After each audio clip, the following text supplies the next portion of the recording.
ത്രിയേക ദൈവത്തിന് മഹത്വം ഉണ്ടായിരിക്കട്ടെ. നോമ്പിൻ്റെ 16-ാം ദിവസമായ ഇന്ന് അനുസരണയോടെ എഴുന്നേൽക്കുന്നതിനെക്കുറിച്ച് നമുക്ക് ചിന്തിക്കാം. വീണ്ടും വിശുദ്ധ മർക്കോസ് സുവിശേഷം 2-ാം അധ്യായം 11-ാം വാക്യത്തിൽ പറയുന്നു, ഞാൻ നിന്നോട് പറയുന്നു, എഴുന്നേറ്റ് കിടക്ക എടുത്ത് വീട്ടിൽ പോവുക. നാം വായിച്ച് കേട്ടിട്ടുള്ള ആ തളർവാദ രോഗിയുടെ ആ ചെറിയ കഥയിൽ നിന്ന് അനേകം പാഠങ്ങൾ നമുക്ക് പഠിക്കുവാനായിട്ട് സാധിക്കും.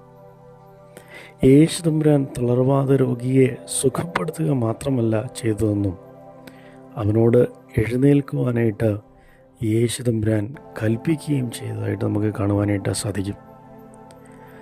രോഗശാന്തിക്ക് എപ്പോഴും ഒരു പ്രതികരണം ആവശ്യമാണ്. പലപ്പോഴും വിശ്വാസത്തിൽ മുന്നേറുവാനായിട്ട് ദൈവം നമ്മെ വിളിക്കുന്നു.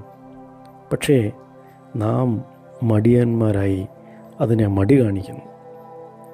നമ്മുടെ മുൻകാല വേദനകളോ സംശയങ്ങളോ പാപങ്ങളോ ഒക്കെയും നാം മുറുകെ പിടിക്കുന്നുണ്ടോ എന്ന് നമുക്ക് ഒരു വട്ടം ചിന്തിക്കാം.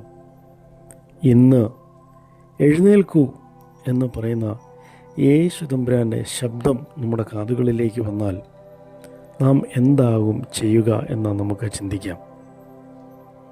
അവൻ നമുക്ക് നൽകുന്ന സ്വാതന്ത്ര്യത്തിൽ നടക്കുവാനായിട്ടുള്ള സമയമാണ് ഇത് എന്ന് നമുക്ക് ചിന്തിക്കുകയും ധ്യാനിക്കുകയും ചെയ്യാം. ആ ചോദ്യത്തിന് നാം കാതോർക്കുവാനായിട്ടും ഈ നോമ്പിലൂടെ കടന്നു പോകുമ്പോൾ എഴുന്നേറ്റ് നടക്കുക, എഴുന്നേൽക്കുക എന്ന ദൈവത്തിൻ്റെ ആ വചനം നമ്മുടെ മനസ്സിലേക്ക് കൊണ്ടുവന്ന് നാം ആയിരിക്കുന്ന ആ താഴത്തെ അവസ്ഥയിൽ നിന്ന് നാം എഴുന്നേൽക്കുവാനും ദൈവത്തോട് ചേർന്ന് നിൽക്കുവാനും നമുക്ക് കഴിയട്ടെ എന്ന് ആശംസിക്കുന്നു.